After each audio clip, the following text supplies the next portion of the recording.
Welcome to the video solution for the Open Awards Functional Skills Level 2 Reading Paper 1. In this video we're going to go through all of the questions on the paper, break down the texts and see how we would answer them in our exam. Question 1. What is the purpose of text 1? Explain how you know this. Okay, so the first thing you should be doing when looking at any question in your functional skills exam is looking at the number of marks available for that question. So usually for functional skills it's one thing that we have to do per mark.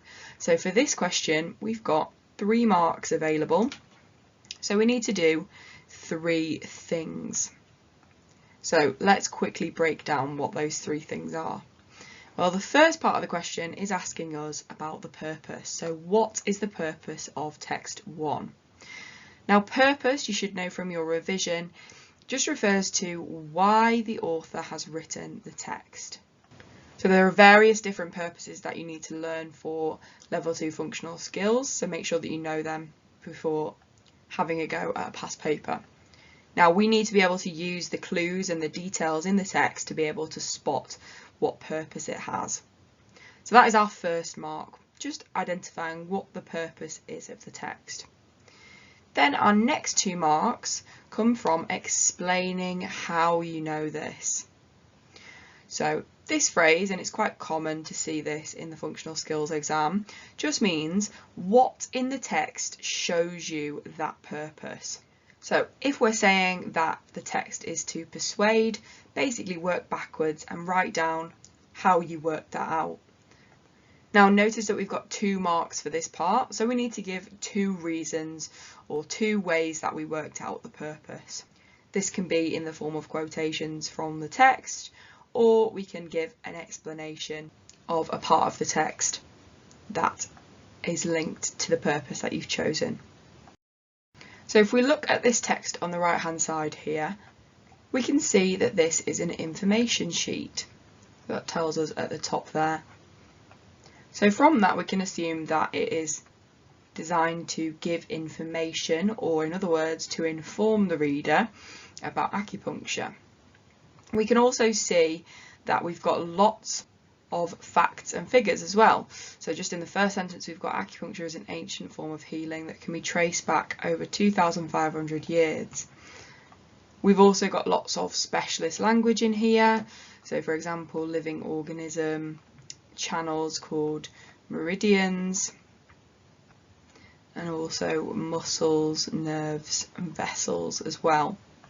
So far we can definitely see that we've got lots of information to inform the reader. So that's definitely one possible purpose that the text has. If we carry on reading the text, we can see that it is very positive about acupuncture. So here it's talking about how it can help, so it's a safe, effective and chemical-free way to promote the body's natural self-healing abilities. Then under the how does acupuncture work subheading, we've got lots of positive things about acupuncture. So again, saying that it promotes self-healing, that it's anti-inflammatory. And also, if we look down here, this is a big clue as to what another purpose could be. We've got contact Westfield Centre for more information or to book a consultation email. So there we can see another purpose of this text, which is to persuade. So as we've already mentioned, it is very positive about acupuncture. There's nothing in here to suggest that it does not work.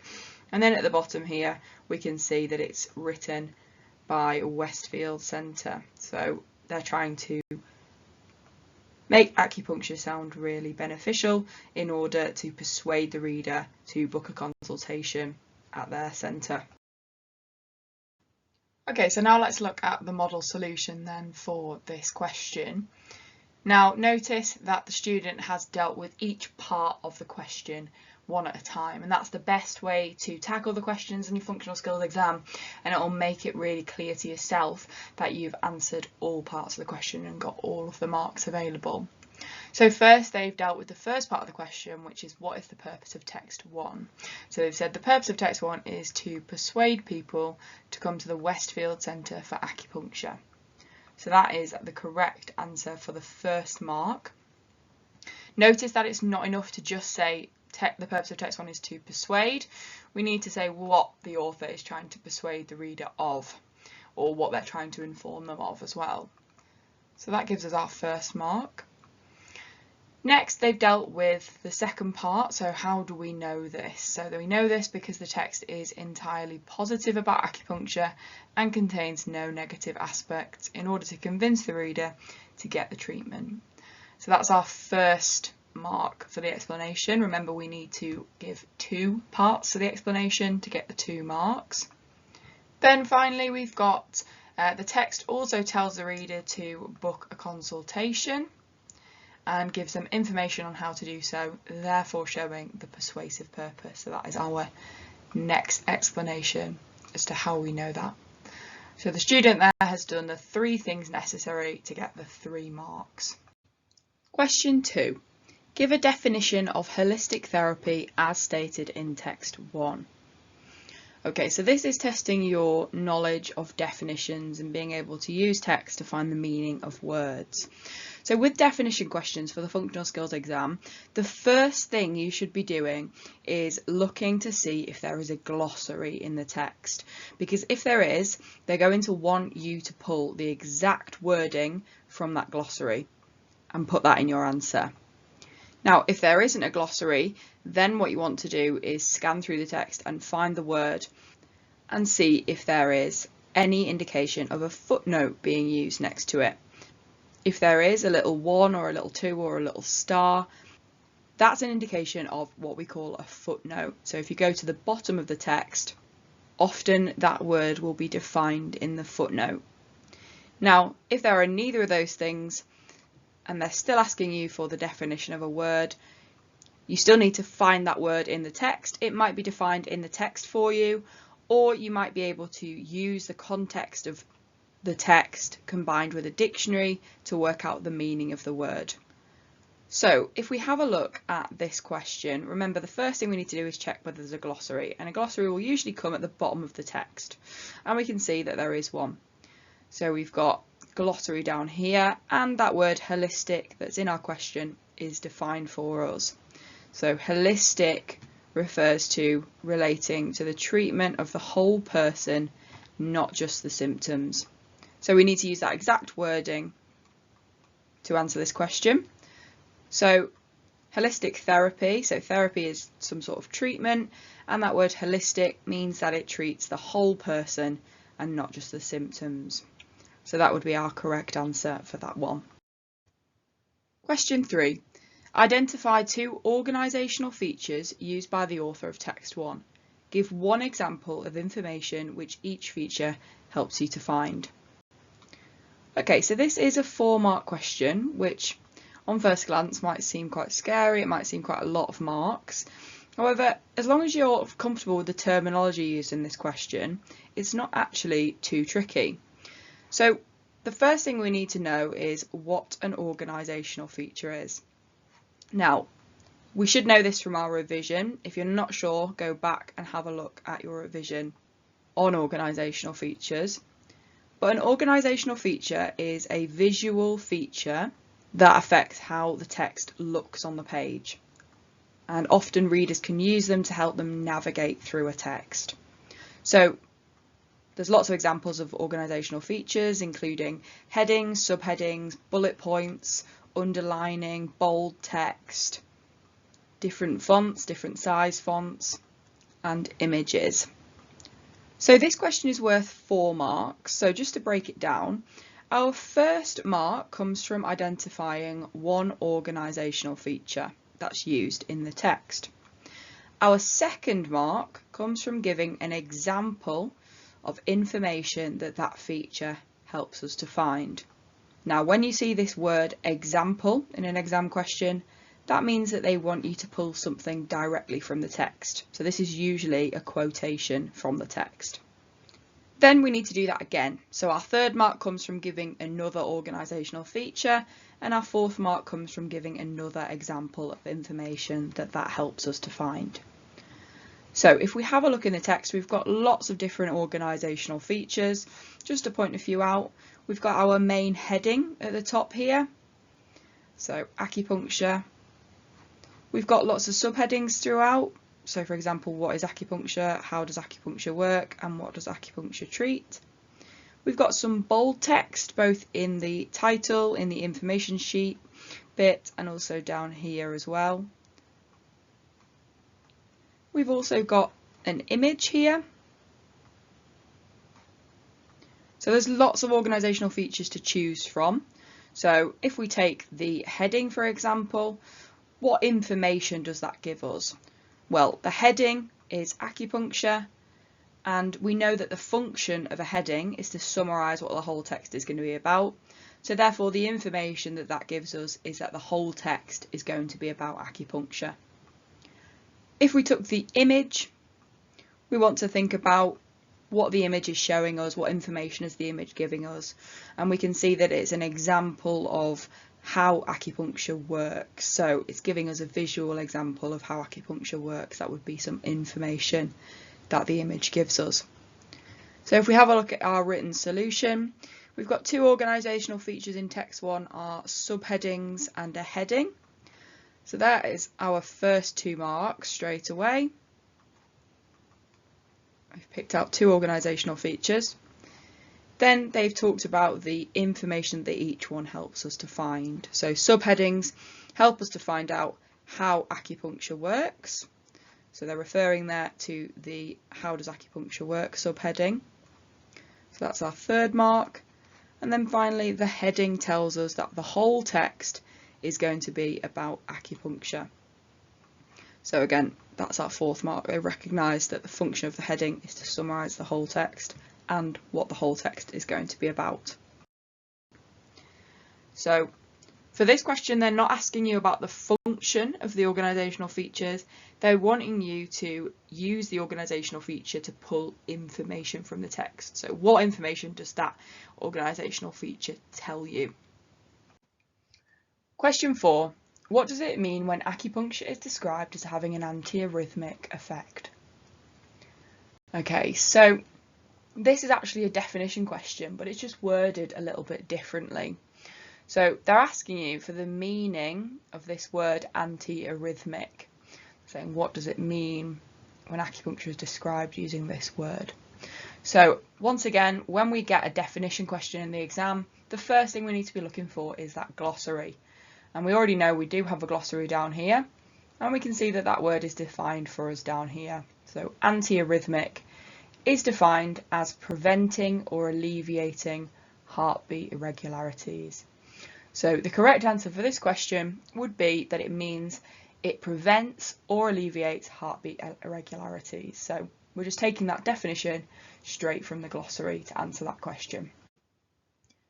Question 5. The writer of text 2 has given a great deal of detail about the person they are looking for, as well as what the applicant might expect. Why do you think that they have done this? Okay, so now we're looking at a new text. We've got text 2 on the right hand side here. So still on acupuncture, remember for open awards you'll have 3 texts and they'll all be on the same topic, but they'll differ in things like text type, formality, and audience and purpose, for example. So this question is about detail. So it's basically asking us, why does the reader of text 2 need a lot of detail?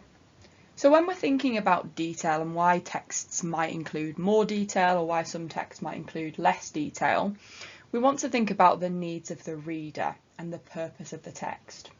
So as we know, if we read this text, this is a situations vacancy. So it is a job advert basically. So we want to think about why the reader of a job advert might need lots of detail and what they might need detail about.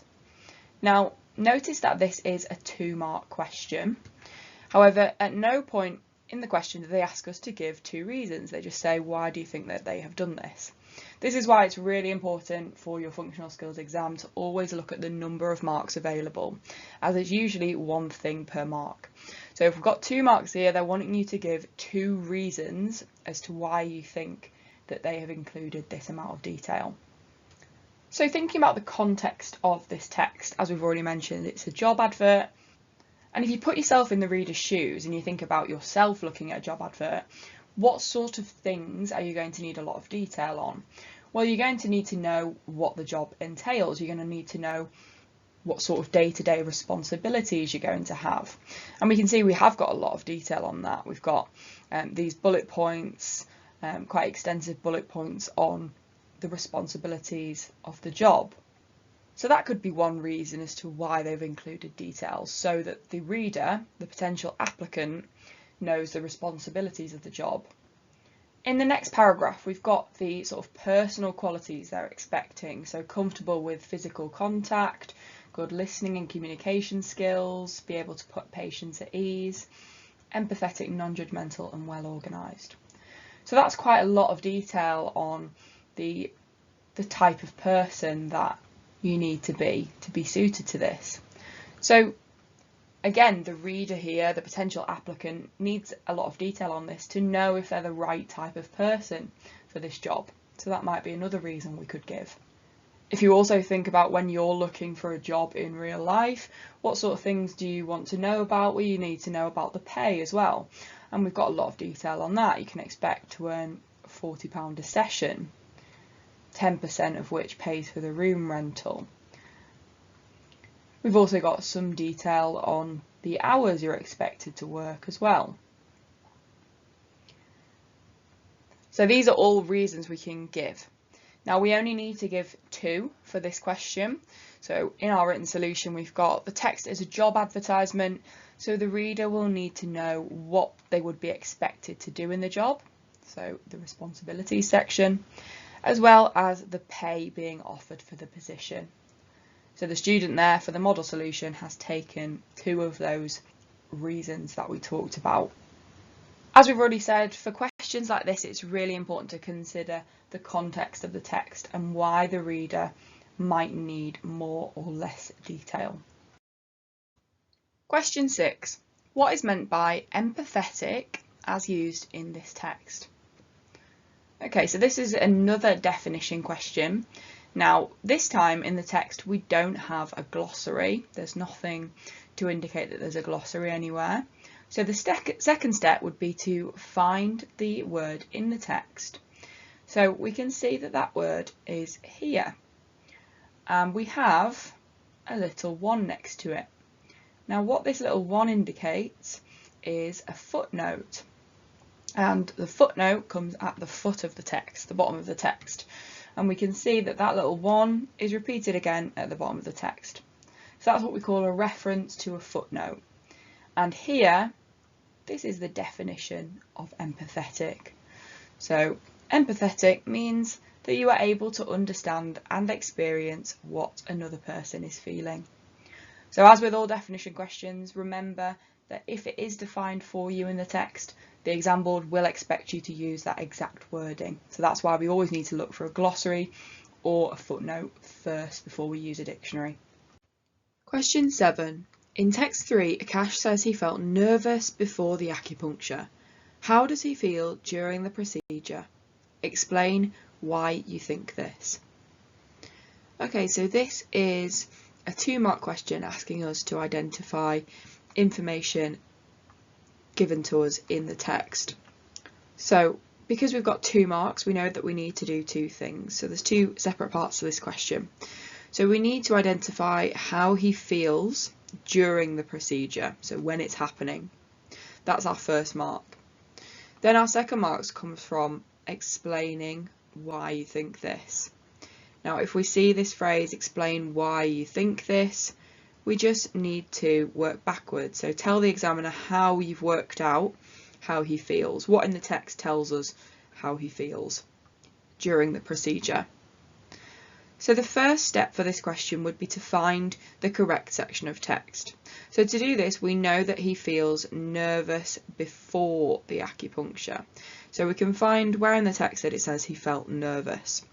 And we can see here it says, I was a bit nervous at first, but she showed me how fine the needles are and assured me that I would barely feel a thing. So this is referring to before the procedure. So we know that the next paragraph is going to be when the procedure starts. So it says, she then asked me to lie on the front on the bed. She was right. I felt only the slightest prick when the needles went in, though at my next session she sent an electric current through the needles which really tingled. I then lay there for 30 minutes and relaxed with soft music playing in the background. I almost drifted off. So straight away here in this paragraph, Akash is telling us that she was right, as he felt only the slightest prick when the needles went in. So we can say that he feels quite reassured, because what the acupuncturist told him it was going to feel like was actually how it felt like. So that's one possible answer. So we could say that Akash felt reassured because he tells us that he did in fact only feel the slightest prick when the needles went in. This next part in the brackets, talking about the next session, is not relevant because we're only interested in what's happening during this procedure. He then says, during the procedure, he then lay there for 30 minutes and relaxed with soft music playing in the background. I almost drifted off. So again, during the procedure, he seems quite relaxed and sleepy. So how do we know that? Well, he says he felt relaxed and he says, I almost drifted off. So I almost drifted off is slang or a casual way of saying that he almost fell asleep. So we know that he feels quite sleepy. So with either of those explanations would be okay to put here. For our written solution, we've got during the procedure, he felt sleepy and comfortable. So that's our first mark. Then we've explained why we think this using information in the text. So this is clear, as in the text, Akash says, I almost drifted off, meaning he felt comfortable enough to nearly fall asleep. So the student here has explained the feeling, and then they've given a clear explanation as to how they've worked that out from information in the text for the second mark. Question 8. In text 3, Akash says to Sam, I thought you might be interested in how I got on. Is this a fact or an opinion? Explain why you think this. Okay, so again, this is a 2-mark question, so we've got 2 parts to it. The first part is that we need to identify whether this statement given to us is a fact or an opinion. So that's our first mark. Our second mark again comes from this phrase, explain why you think this. So in other words, what in that statement from the text tells us that it's a fact or an opinion. So we need to use that statement and our knowledge of facts and opinions from our revision to give an explanation as to why we think this. So we don't actually really need to look in the text for this, but I will point out the statement for you in the text. It's just here at the start. So the phrase is, I thought you'd be interested to know how I got on. So this is an opinion because we've got this phrase, I thought. So if we have a look at our model answer, this is an opinion as Akash uses the phrase, I thought, showing that it is only based on his thoughts and feelings. So we should know from our revision that facts are provable statements. We could look it up and prove it to be true. An opinion is just based on someone's thoughts or feelings, and it's not provable. So here the student has got 2 marks by identifying that it's an opinion for their first mark, and then explaining that the phrase I thought shows that it is based on his thoughts and feelings, therefore making it an opinion. Question 9. In text 3, Akash frequently uses brackets. Give 2 reasons as to why you think he does this. Okay, so this question is assessing our knowledge of punctuation. So we need to use our knowledge of why brackets are used in texts and combine that with the context of this text to work out 2 reasons as to why Akash has used brackets. So he's used brackets throughout the piece. I'm just going to highlight where he's used them. So he's used them 4 times throughout. So we need to think about what sort of information is contained within these brackets and how do they function within the sentence that they're used.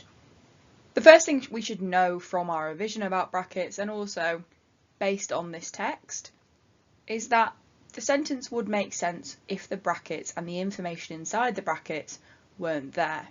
So that's the first reason. It's extra information. So Akash uses brackets to add extra information which is not directly related to the point that he is making. We can see, for example, in the first set of brackets, he says the initial appointment was an hour, subsequent sessions 45 minutes.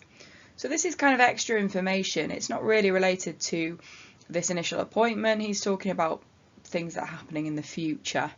He also does that down here as well, talking about his next session and what happened at the next session. So it's extra information that's not directly related to the point that he's making. So that's our first mark. He also uses the brackets to split up this extra information from the rest of the sentence and to show that what he's saying inside the brackets is not necessarily needed to make the sentence make sense. So the sentence could still be understood without the brackets. So that's the reason why brackets are used in punctuation. When you're asked to give two reasons in an answer, it can be helpful to put each reason in a separate sentence like this, just so it's really clear to the examiner and yourself that you've fully answered the question. Question 10.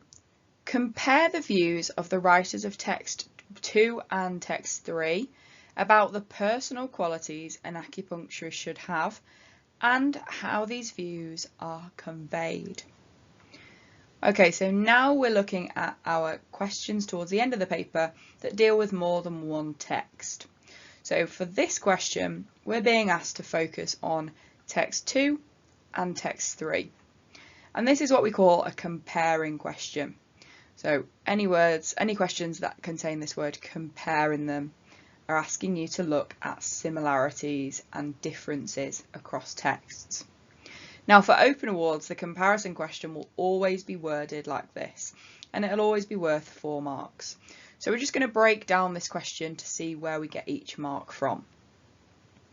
So the first 2 marks come from our comparison, so looking at similarities and differences, to do with the views of the writers. Now views is another word for point of view or opinion. So we're looking at the similarities and or differences in the opinions of the writers when thinking about personal qualities an acupuncturist should have. So to answer the first 2 marks of this question, we want to talk about the views of text 2. So what do they say about the personal qualities an acupuncturist should have? We then need to decide if these views are similar or different to text 3. So we should start our next sentence with a comparative phrase, so something like this is similar to or this is different to.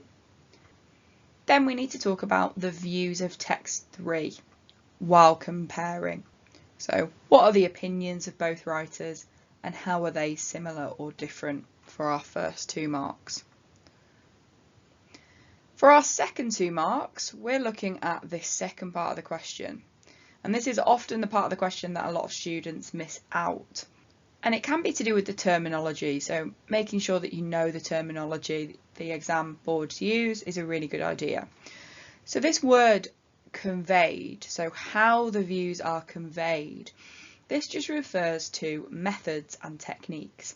So everything that you have learned in your revision, so thinking about language techniques, the type of language that's used across the texts, the level of bias in the texts, the purposes of the text, are these similar or different, the styles the texts are written in, so one text might be written in a very formal style, the other text might be written in a much more informal style, for example.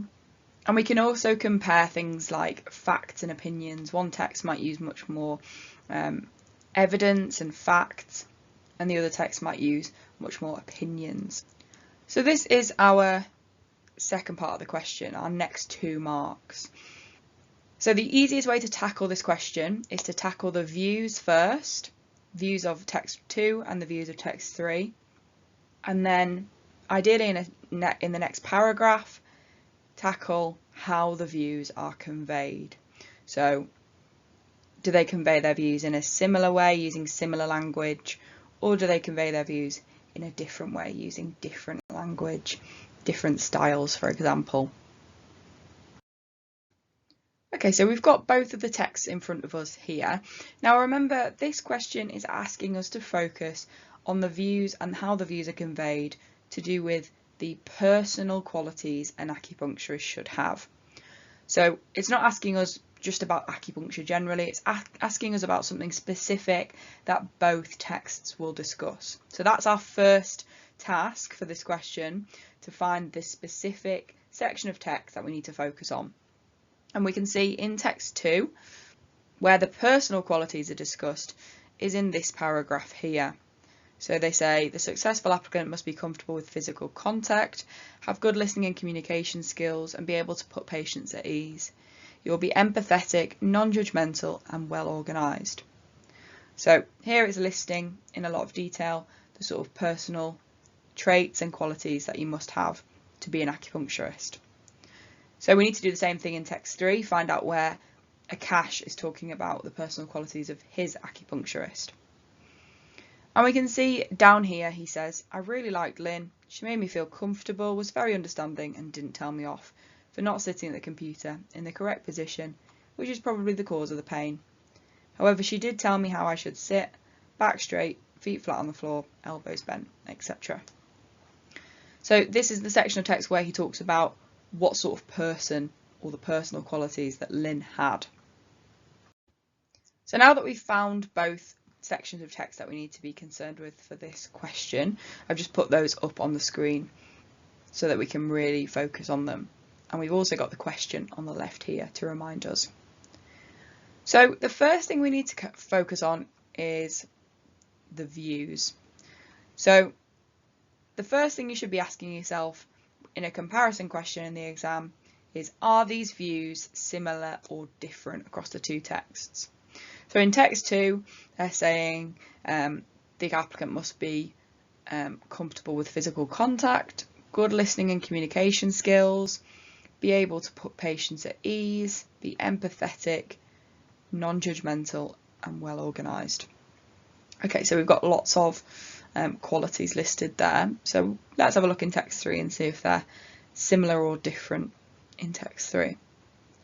So Akash says in text 3, I really liked Lynn. She made me feel comfortable, was very understanding, and didn't tell me off. So straight away we should know that these views are definitely similar. We've got some of the same phrasing in here. So made him feel comfortable is another way of saying be able to put patients at ease. Was very understanding is another way of saying empathetic and non-judgmental. And she didn't tell him off, so again contributing to not being judgmental and putting him at ease. So we know that we've got similar views across these two texts. So now let's have a think about the way the views are conveyed. Now by this point in the paper we should have obviously read all three texts, so we should have a good idea of what sort of language is used and how they're written. So text 2 is definitely written in a very formal way. We've got some quite high level formal vocabulary, so such as empathetic, and it's written in quite a removed way, so the successful applicant is very formal language. So that's a good starting point. So now we want to kind of take the opposite of that. So formal, the opposite of formal would be informal. So we want to have a look in text 3, keeping that in mind, and see if text 3 is written in an informal or a formal way, and see if that's a comparison that we could make. Well, straight away text 3 definitely seems much more conversational and informal. We've got, I really liked Lynn. She made me feel comfortable, was very understanding, and didn't tell me off. So that phrase, didn't tell me off, is definitely very casual. It's something that we might say to a friend. We've also got this extra information in the brackets with this kind of casual note form, etc. in there. So text 3 is definitely written in a much more informal style. So that's a great comparison that we could make. We can say that both texts have the same views and give some examples. However, the way they convey these views is slightly different, because text 2 is written in a formal style, which is reflective of the text type and the purpose, because they're trying to inform. Whereas text 2 is much more chatty and informal, because Akash is simply chatting to his friend to give his opinions on a personal experience that he had. So here we can see the model solution for this question, and this is what I was talking about. Dealing with one thing at a time is often the easiest way to tackle this question. You don't have to do it like this, but it's often the easiest way to show the examiner that you've talked about both aspects of the question, but also to show yourself when you're doing the exam that you've dealt with both parts of the question. So we can see in the first paragraph the student has used comparative language. They've said that text 2 and text 3 express similar views about the qualities an acupuncturist should have. Then they've gone into a little bit of detail about what both texts say. So they said text 2 says that an acupuncturist should be empathetic and non-judgmental. Similarly, so some more comparative language. In text 3, Akash states that Lynn made him feel comfortable and was very understanding. So the student there has taken both the views from both texts and explained why they're similar. It's also a really good idea to use quotations when doing this question. Then in the next paragraph, the student has dealt with how these views are conveyed, so the methods, and they focused on formal versus informal language. So they've said in text 2, formal, concise language is used to convey these views. So again, using the key words from the question. Giving a nice example, so a couple of examples that show that it's particularly formal. Then we've used a nice comparative phrase again, this time showing that it's a difference that we're focusing on, not a similarity. Then they've gone into what text 3 says. So by contrast, in text 3, the views are conveyed in an informal, more personal way. For example, Akash uses contractions, such as didn't tell me off, to show what he liked about Lynn. So the student there has picked out a few different techniques. So formal, concise language and informal, personal language with contractions. So that's an example of a really full answer that would get you the 4 marks for that question. Question 11. Which text do you think is the least biased? Using all 3 texts, explain your selection. Okay, so this is a common bias question that you could be given in your functional skills exam. And the open awards bias question is always phrased like this. So this question is worth 4 marks. So as always, there's 4 kind of things that we need to do for this question. So the first thing we need to notice for this question is whether we're being asked about the least biased text or the most biased text. Now for this one, we're being asked which text is the least biased. So that's our first mark, just identifying which text is the least biased text. Remember, bias is when a text is particularly one-sided. So usually it contains lots of opinions that are one-sided. Often a biased text might be trying to persuade. If a text is trying to persuade, it will always be biased because it's trying to get the reader to do something. So if we're thinking about a less biased text, then we want to think about the opposite of that, the opposite of bias. So thinking about the purpose, if a text is not biased, the purpose will usually be solely to inform the reader. So they won't be trying to persuade them to think anything, and they'll have an objective point of view. This will usually contain lots of facts, solely aimed at informing and not persuading the reader. So the writer is giving facts for both sides of the argument, rather than just selecting facts that support their own point of view. Then our next 3 marks come from explaining our answer. So once we've decided which text is the least biased, our next mark comes from explaining why that text is the least biased. So use some evidence from that text to explain why it's not biased. So this might be that it's trying to inform, it contains lots of facts, it talks about both sides of the argument. Then for our last 2 marks, we need to explain why the other 2 texts are more biased, using evidence from those 2 texts. So let's go through each text one by one to see if we can determine which text is the least biased. So this text on first glance looks quite factual, so we might think that it's not particularly biased at all. But remember that facts, or the presence of facts, don't necessarily mean that a text is not biased. It's how those facts are used by the author that determines whether a text is biased or not. And here, although we do have lots of facts, for example, according to Chinese medicine theory, qi, a form of vital energy, circulates throughout every living organism in channels called meridians.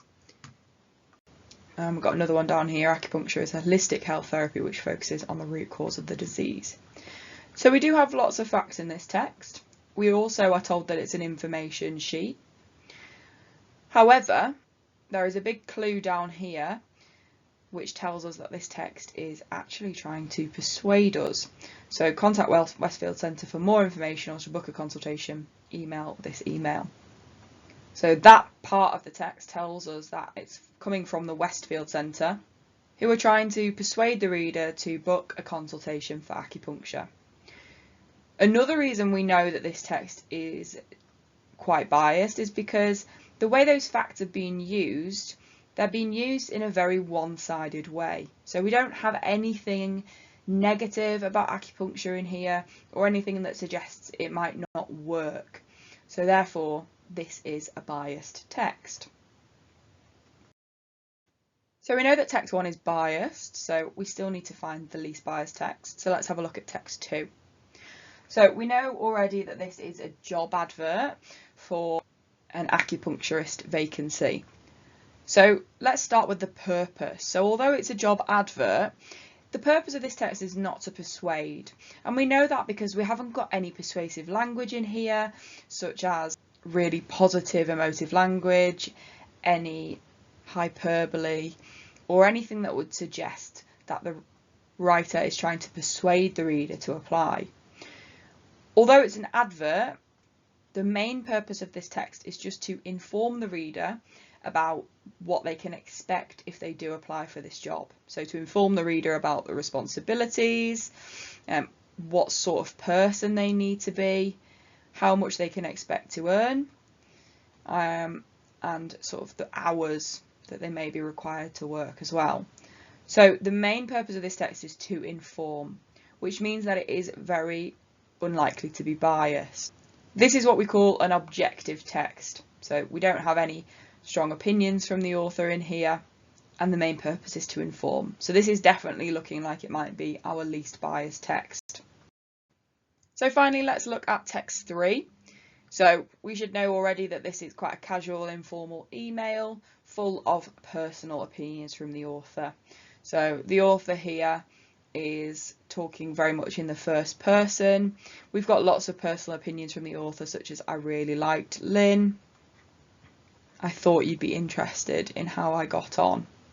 So it's very opinionated, which makes it quite biased. It's also only based on the writer's own personal opinion, so it's quite one-sided. There's no particular negatives in here, and they don't explore any sort of additional factors other than their own personal experience. So this is quite a biased text as well.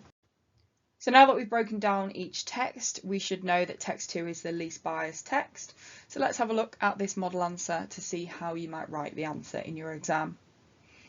So the first mark, as we've already discussed, comes from text 2 being the least biased text.